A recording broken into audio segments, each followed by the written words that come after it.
It's been a while since we've done one of these, but I'm happy to be doing one here in late March with our good friend Phil Esposito. This is Espo's Take on CLNS Media. I'm your host, Jimmy Murphy. And Espo, I hope the Ides of March have not hit you as they've hit me. It's been a rough month for me, but I hope you've had a good month, my friend. Well, your life is what you make it anyway. You know what I mean, Jim? The only thing that's bad is when you're in health.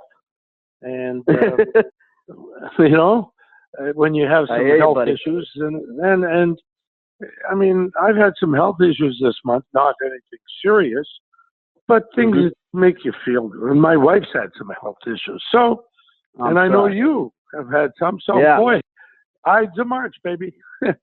Yes, my dad always warned me, and he said, especially when you're an Irishman, it seems to get you more. But we'll fight through it. We've only got a week left, and of course, last week was St. Patty's Day, Espo, and I was raising a pint to you, my friend. I heard I had a lot of my Boston friends were partaking down in Tampa because the Bruins and the Lightning were playing on St. Patty's Day. Were you at the game? Oh yeah, I broadcast the game like I always do, and quite frankly, I thought it was the best I've ever seen the Boston Bruins play defense. Yeah, and I'm with you. But they won the game because they scored 2 power play goals by winning 2 faceoffs, one in 10 seconds, the other one in 13 seconds. I don't care what kind of team you are, you're not going to come back, especially with a guy like Raskin net. You know, it's not going to happen. So if you allow those kind of things like they did, 2 power play goals, and the Lightning have been atrocious on the penalty kill, absolutely bad. And the reason is simple. They don't win the goddamn face-offs. And that's going to be a major, major problem in the playoffs for them. And the truth is, the rest of the game was not very exciting. Yeah, I think I saw one of your tweets after that, and you're like, how do they not show up for a game like this? A big divisional tilt, the first and second place teams in the division and the conference have you, and they don't show up. I'll tell you what it is, Murph. Yeah, go ahead. Here's what it is. The Bruins were playing playoff hockey, and they've done it for the last 15, 20 games, maybe longer. And why does it change in the playoffs? Nobody seems to know, but maybe a very good coach in Cassidy said, guys, maybe 20, 25 games ago, he says, let's start playing playoff hockey so we're ready for it. The defensive style. And quite frankly, that's as good. The Bruins were so good defensively, smothered everything. And it was the first time in all the years I've been broadcasting the Lightning that I couldn't pick one Lightning player as a star. Usually I give 2 to the winning team and 1 to the losing team. But I could pick one star on the Lightning that night. And that is troublesome. But the next game... next game they played okay, but they played against a Edmonton team, but what the good part was they killed 5 penalties. But Edmonton has the worst power play in the league. And when you look at this talent on Edmonton, you say, how the F can it be like that? How? Yeah.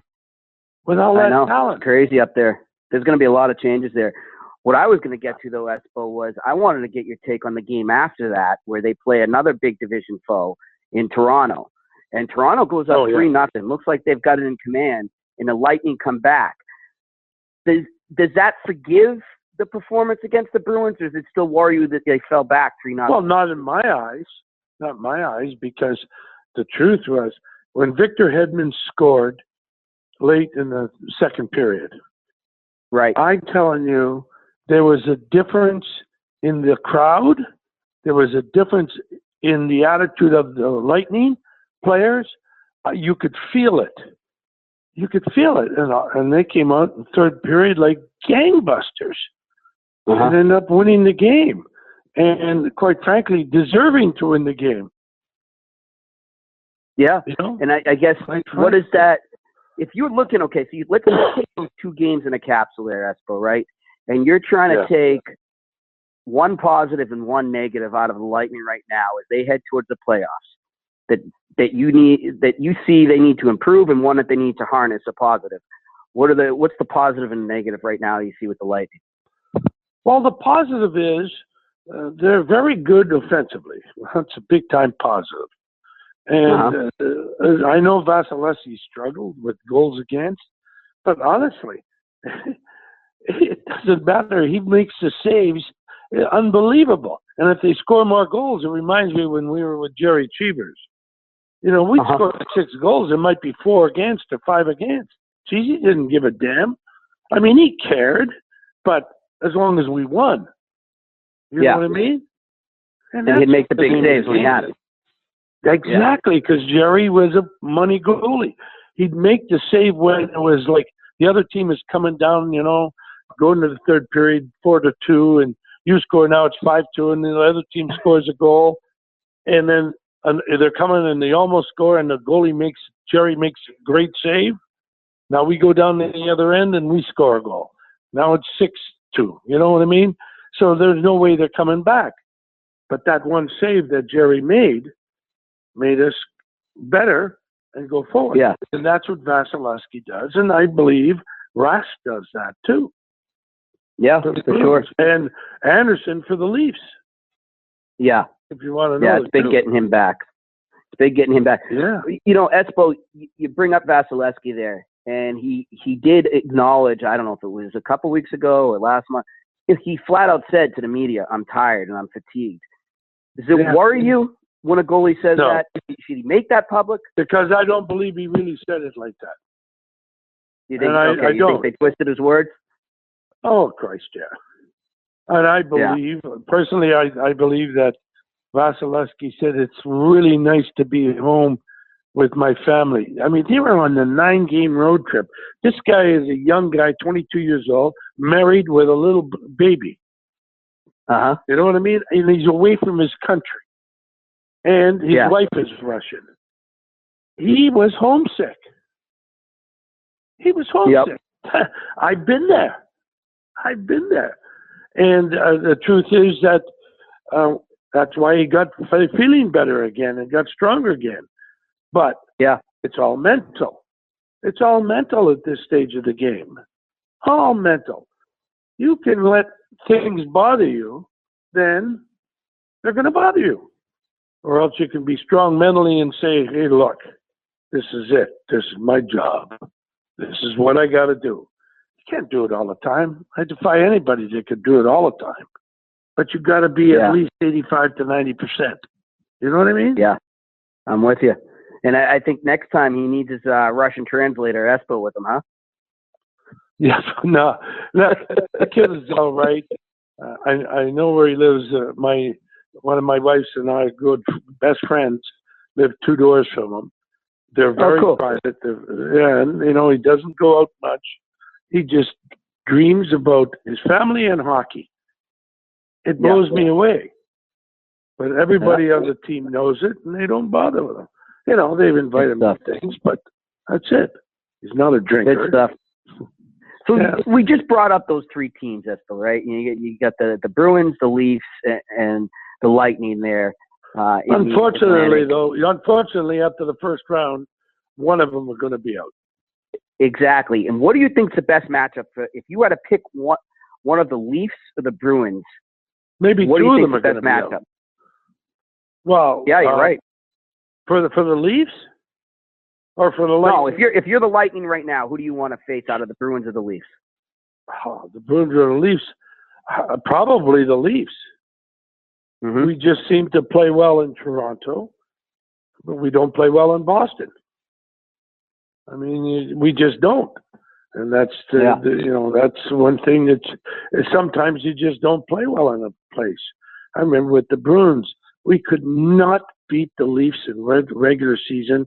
And this is in the first in '68, but we went to the playoffs and we blew them out. We blew them out, 11-0. Amazing how that happens.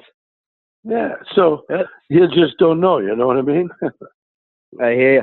I hear you. Well, but let's switch gears. I just want to get into one topic, and then I'll let you go because I know you're pressed for time. But a few days ago, was it Tuesday, March 20th? One number 4 turned 70 years old. I know. I sent him. Yeah. I sent him a text. I said, "Happy birthday! Welcome to the old man's club." So Espo, that day I'm listening to my friend Mitch Melnick. He's on, he's up in Montreal. I listen to his show sometimes on the internet there, and he had Bill the Spaceman Lee on. You remember him, the pitcher for the Red Sox? Spaceman Lee, absolutely. Too liberal for me, so but absolutely. He comes on, and he said, Mitch told Bill, he said, "Hey, Bobby Orr's 70." He says, "Oh boy, can I tell you about the Bobby Orr and those hockey guys? They're a fun bunch. I had some fun back in the day with them."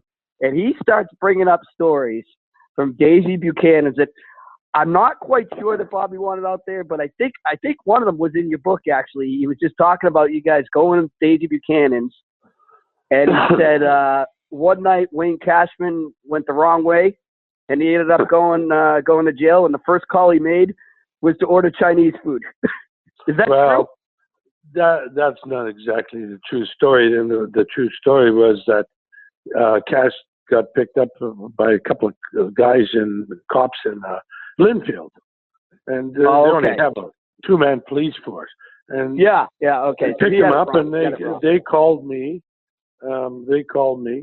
And when he got a good friend, Kenny, his name is Kenny Burner. Anyway, Kenny calls me and he says, "Espo, I got Cash over here." I said, "Hey, it's 2:00 in the morning, or 1:30, I think it was." He says, "Yeah, but Cash is here. We can't let him drive." I said, "Oh, crap. Okay, I'll come and get him." Because it wasn't far from me. So I got up, and my wife says, "Where you going?" I says, "I'll be back. I got to go get Wayne." And I took off. I went in. As I walked in, they were sitting in the cell, two police officers and Wayne, and they're eating Chinese food. And I come in and I says, "What the hell?" And Kenny says, "Well, we told him he had one call. He called, what's the place on Kowloon. He called the Kowloon and ordered $40 of Chinese food." So I sat with them and we ate some Chinese food. Then I drove Wayne home, and then he went to get his car the next day. And that's how about that? Oh, that's hilarious. And he also mentioned, how about the time, and now I don't know, the way he said it, now you got to correct me again if I'm wrong, that Bobby Orr led a charge to get you out of the hospital when you were hung up in bed, and it was the end of the year party, and they kidnapped you basically and took you to the party. That's absolutely true. Bobby came into my room about, I was 2 days removed from the surgery, and my leg was in traction, and I had a cast from my groin to my tippy toes. I had nothing on but a hospital Johnny, and Bobby comes in. We had just lost it out to the Rangers, because in those days it was a 2 out of 3 series, and we lost out to the Rangers, and that was 73, which we should have never lost out to. But and then Bobby came in around noon hour and said, "Wapo, we're coming to get you for the party tonight." No. Said, "Come on, Bob." I said, "I'd love to, but, come on, how am I going to go? Look at me." He said, "Let me worry about that. We'll be here around 7:30. I said, "Okay, Robert, have fun, you guys. I'll tell all the guys that said hi." He said, "Okay." So my wife says, "Is he serious?" I said, "Shit, no. How are they going to get me out of here? What are they going to do?" Okay. About 7:15, the door of my room opens, and here comes Bobby dressed as a hospital gown and one of the hospital masks, and Kenny Hodge and Kenny, Patty Considine, Freddie McDonald. Anyway, I can't. Frosty, and he said, "Come on, Wapo, we're taking you to the party." Well, they had given the girl at the desk, the nurse at the Phillips house. Bobby had a friend who had a private detective, and he showed his badge and said to the nurse, "I want to see the guy who got shot." And the nurse said, "Nobody got shot." And he said, "Look, lady." So she was going crazy. In the meantime, my room was right across from the elevator, They bribed the elevator guy, gave him $20 or something. They hold the elevator, they get me in it, and they get me in there, and I'm going, Bobby, what are you doing? What are you doing? Make a long story short, they couldn't get me out the door because of those electric doors. So Dallas Smith, Bobby, and Kenny Hodge ripped the goddamn thing right out of the cement, the bar that goes in between, and they get me out, and they get me down to the branding iron, and it was cold. Oh, I remember it was so cold. And Bobby's running beside, and people are going, "That's Bobby Orr. That's Bobby Orr. What's he doing? Who are they pushing? Who is that? Is he dead?" He had the sheets over me. Anyway, they get me up there. They break the wheel, so they had to carry me up there. Dallas Smith was another one of those guys, and they broke the wheel, so they put bricks under the front, and then they said, okay, they put a beer in one hand, a beer in the other of me, and they put this stinky provolone cheese between my legs. Says, let's go, the party can begin. And I drank one beer, and the next thing I know, it comes across the bottom of the screen, the ESPN screen, Phil Esposito kidnapped from Mass General. I said, oh my God, holy Christ. He said, I better call Dr. Rowe. He got on the phone, called Dr. Rowe. Dr. Rowe told him, I'll send an ambulance. If he falls, he'll never walk again. Bobby said, nope. No, I didn't know he did that. He said, nope, we got him here. We'll take him back. They carried me back, the bed and all. And to make a long story very short, I'll never forget the nurse saying to me, Elizabeth Taylor, President Kennedy, John Wayne, all sorts of very famous people have stayed in this Mass General here in the Phillips House, but you're the first one ever to be locked into his room. What an honor. I was the only one ever being locked in his room. So that's great. It's great too. I was seeing all the highlights of Bobby though, and I'm thinking, and then I was talking to Russ Conway, and he was telling me some stories too. And whatever age you guys are, it's almost like when you start telling those, you're just frozen in time again. It was great hearing all those stories. You must love that when you get up with guys, huh? I tell you, we were such a good, close unit hockey team. Now we lost in '73, 2 out of 3. I got hurt in the first game, but that had nothing to do with it. There was just a 2 out of 3 series. It's no good. I got to tell you why. You play 4 to 7 most of the time, not all the time, maybe 75% of the time. The best team wins. Yeah. But it's 2 out of 3? Yep. Absolutely not. Absolutely. You never know.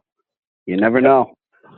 I hear you. Well, happy birthday to Bobby and Phil. It's great catching up with you. We got to start doing this more often. We'll get in a rhythm here as we go down the stretch. And I'm getting excited for the playoffs. I hope so. It's my favorite time of year. I hope so. Me too. You take care. I love it. All right. Phil Esposito, join us here on Espo's Take on CLNS Media. I'm Jimmy Murphy. We'll talk to you next time. Sanderson tried a shot that was wide, and Keenan cleared it but not out. Bobby Orr behind the net to Sanderson. Orr!